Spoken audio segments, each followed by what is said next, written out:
जितने सारे टेस्ट आपने किए, आप सबके टेस्ट रिपोर्ट्स आपने भेजे ही, आपको पता ही है, वो सारे टेस्ट के पीछे का खेल क्या है वो मैं वैसे तो बताऊंगा इन 3 दिन में, लेकिन उसके सबूत अगर आपको चाहिए तो ये किताब हमने लास्ट मंथ रिलीज़ की थी, हॉस्पिटल ट्रैप। एक एक test, CA-125, CA-19, PET scan, biopsy या KFT, LFT, फाइब्रोस्कैन, ये सारे टेस्ट के हमने यहाँ पे एक एक के एविडेंसेस डाले हैं। ये बुक अगर आपको चाहिए तो bishrup.com/ebook में जाएंगे तो फ्री डाउनलोड कर सकते हैं।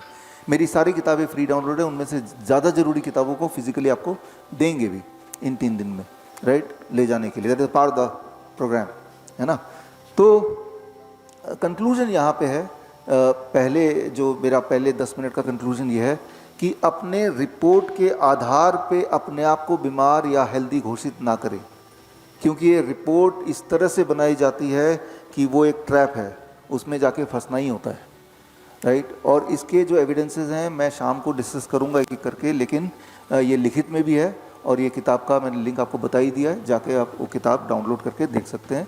और देखने के बाद उसमें अगर कोई चीज़ आपको गलत लगे तो उससे सवाल भी पूछ सकते हैं, या जिसने आपको पेट स्कैन करने बोला है, जिसने आपको KFT रिपोर्ट या DTPA स्कैन करने बोला है, उनको भी ये दिखा सकते हैं कि भाई ये DTPA का तो मतलब ये है, DTPA का मतलब ये है कि एक हेल्दी इंसान अगर DTPA स्कैन कराता है 100 लोग तो 7% लोग किडनी पेशेंट बन जाते हैं स्कैन से। DTPA स्कैन क्यों कर रहे हैं? किडनी की कंडीशन पता करने, बट DTPA स्कैन करेगा क्या? किडनी पेशेंट रियली बता कर देगा। Same is true for mammogram. जो मैं बोल रहा हूँ इसके एविडेंस यहाँ पे है, ये लाइव हो रहा है, याद रखिए। मैं इसको रिपीट इसलिए कर रहा हूँ ताकि आपको ये न लगे मैं कुछ भी बोल रहा हूँ। कुछ भी नहीं बोल सकते इसमें, खास तौर पे जब ये पब्लिक हो रहा है, राइट। तो हमारे हॉस्पिटल में भी DTPA स्कैन है, राइट। कई बार हमारे जो नए डॉक्टर आते हैं वो रिकमेंड कर देते हैं, तो हम इसीलिए डायरेक्ट मैं पेशेंट से बात करता हूँ, बोलता हूँ कि किसी भी हालत में कोई डॉक्टर बोले, यहाँ का डॉक्टर बोले DTPA स्कैन मत कराना। और क्यों नहीं कराएं, एविडेंस यहाँ देख लो, शाम को मैं डिटेल में बताऊंगा ही, राइट। DTPA स्कैन अगर कोई किडनी पेशेंट कराएगा तो उसका किडनी फर्दर डैमेज हो जाएगी by about on average 50% more, जहाँ था उससे और ज़्यादा damage, because through DTPA scan you are putting a radioactive material inside. और रेडियोएक्टिव मटेरियल क्या कर सकती है तो क्लास 8वीं में आपने पढ़ा है, नहीं तो दोबारा पढ़ लीजिए, है ना। तो कंक्लूजन यहाँ पे, पहला कंक्लूजन आपका आज का जो पहला कंक्लूजन है, जिस पे चर्चा शाम को भी चलेगी, आपके सवालों के बाद भी चलेगी, लेकिन पहला कंक्लूजन मैं ये बोलना चाह रहा हूँ कि अपने टेस्ट रिपोर्ट को आधार मत बनाइए ये डिसाइड करने के लिए आप ठीक हुए कि नहीं हुए। तो आधार किसको बनाएं? अपने शरीर के सिम्टम को। मान लो आपके चेस्ट में पेन है, राइट, तो कैसे पता चलेगा आप ठीक हो गए? जिस दिन वो पेन चला जाएगा। मान लो आपको बार बार इनहेलर लेना पड़ता है, नहीं तो आपकी सांसें फूलती हैं, सांसें नहीं आती हैं, तो कैसे पता चलेगा आप ठीक हो गए? जब इनहेलर की जरूरत नहीं पड़ेगी। तो क्लियर है, इसमें टेस्ट की कोई और रेफरेंस की जरूरत नहीं, you don't need any more reference, है ना। मान लो आपके पैरों में सूजन है, किडनी असली में खराब है, तो पैरों में सूजन है, यूरिन आउटपुट कम हो रहा है, पेशाब में झाग आ रहा है, तो कैसे पता चलेगा किडनी ठीक हो गई? जिस दिन आप देखेंगे पैरों में सूजन नहीं है, यानी कि ठीक हो गई होगी। जिस दिन देखेंगे यूरिन आउटपुट आपका बढ़ गया है, और झाग आना बंद हो गया है, तो इसका मतलब ठीक हो गए होंगे, है ना। तो आधार क्या बनाइए, आपका शरीर भी आपको डायग्नोस्टिकली बता रहा है बार बार कि वो क्या फील कर रहा है, उसको पहचानिए, राइट।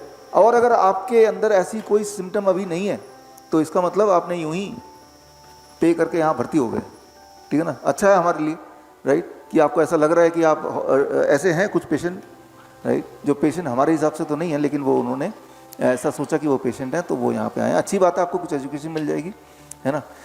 यहाँ पर भी हम आपको 5 दवाइयाँ देंगे, 3 मुख्य दवाइयाँ देंगे और 2 इमरजेंसी दवाइयाँ देंगे, और जिससे आप ठीक होंगे।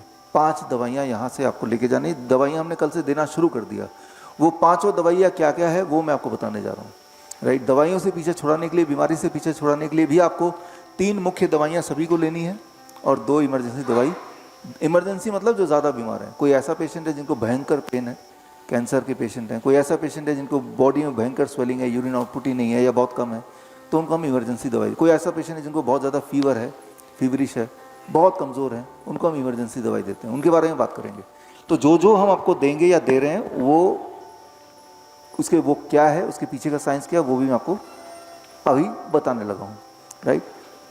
तो अगले 72 आवर में जो दवाइयाँ आपको मिलेंगी उनमें सबसे महत्वपूर्ण दवाई, सबसे महत्वपूर्ण है इसलिए सबसे पहले बता रहा हूँ, सबसे पावरफुल दवाई जो हर हाल में सभी को लेना ही लेना है, राइट, दैट इज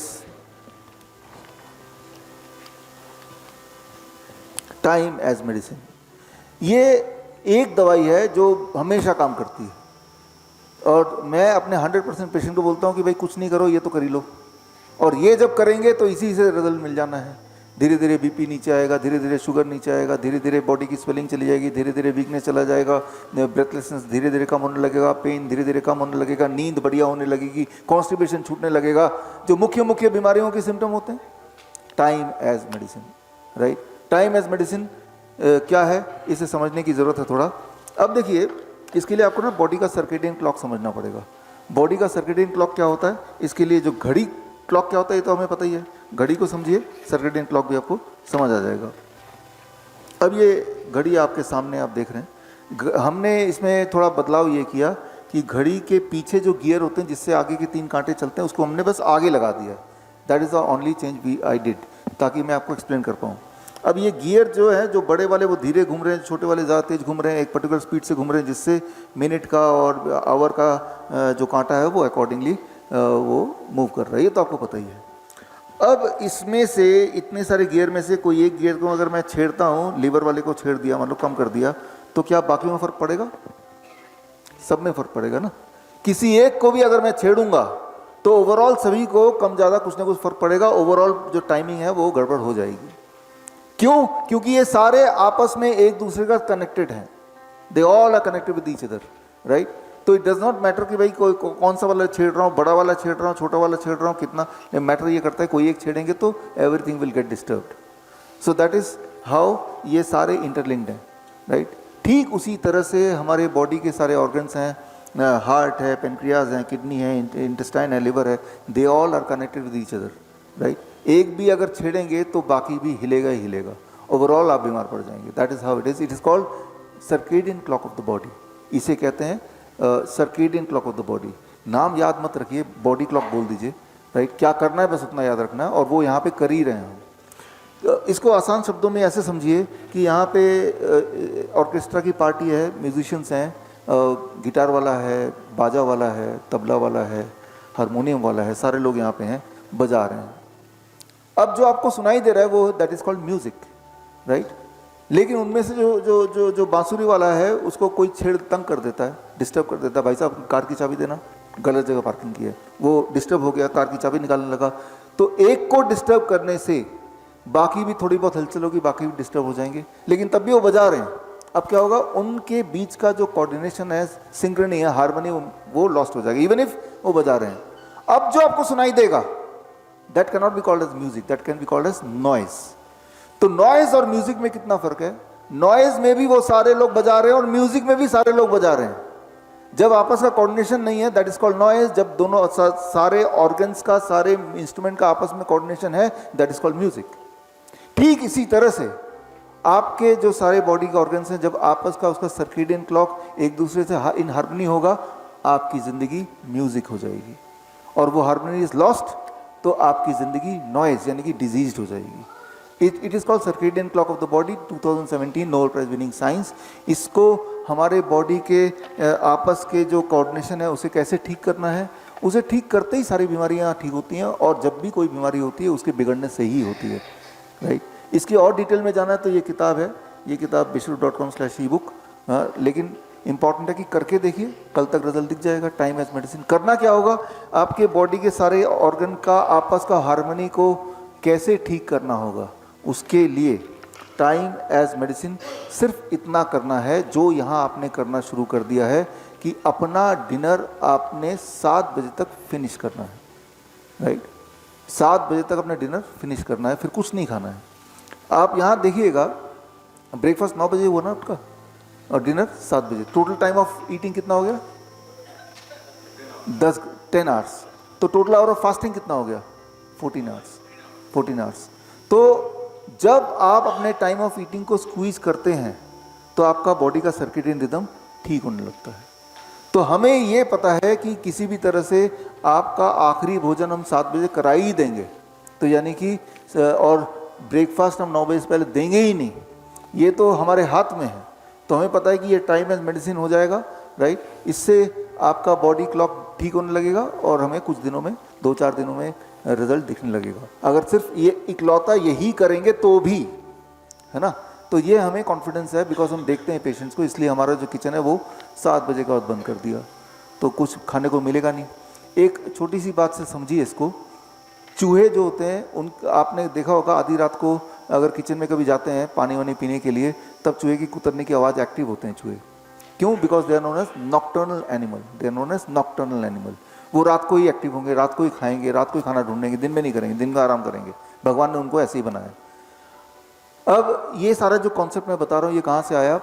कई एक्सपेरिमेंट में, उनमें से एक एक्सपेरिमेंट बात करते हैं कि चूहे ले लिए गए खूब सारे, 100-50 चूहे एक ग्रुप, 50 चूहे दूसरे ग्रुप।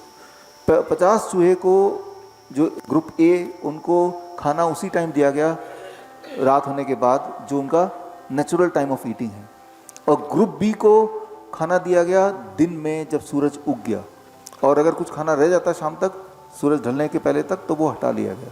यानी कि ग्रुप ए, उनको खाना उसी टाइम मिल रहा रात को खाने के लिए, और ग्रुप बी के पास कोई चॉइस नहीं, खाना सिर्फ दिन में मिलेगा, खाना वही है। जब ऐसा 1 महीने तक किया गया तो ग्रुप बी, जिनको खाना ज़बरदस्ती सुबह दिया गया दिन में, उनमें बीमारी आने लगी, ब्लड शुगर बढ़ गया, ब्लड प्रेशर बढ़ गया, ट्यूमर मार्कर बढ़ गया, और वो सुस्त पड़ गए, और एक आध कुछ मर भी गए। तो सिर्फ टाइम चेंज करने से सारा उनको बीमार करना पॉसिबल है। और जो जिंदा रह गए, जब उनका टाइम ओरिजिनल टाइम कर दिया गया रात वाला, तो उनकी बीमारी उससे कई गुना स्पीड से रिकवर होने लगी। तो यानी कि अपने बॉडी के सर्केडियन क्लॉक को बिगाड़ना या अपने बॉडी में बीमारी को लाने का सबसे आसान तरीका है कि डिनर 10 बजे कर लो, हो सके तो रात के 12 बजे आधी रात को करो, तो इंसान बड़ी तेजी से बीमार हो सकता है, बड़ी तेजी से हो सकता है, जैसा कि लोग करते ही हैं। लाइफस्टाइल डिजीज हो या इन्फेक्शियस इलनेस, कॉस्मेटिक्स हो या पेन मैनेजमेंट, घर पर ही बनाएं अपनी दवा। Ancient wisdom and modern evidence base का अनोखा मिश्रण। Join 1 month online training, be a certified Neem therapy practitioner.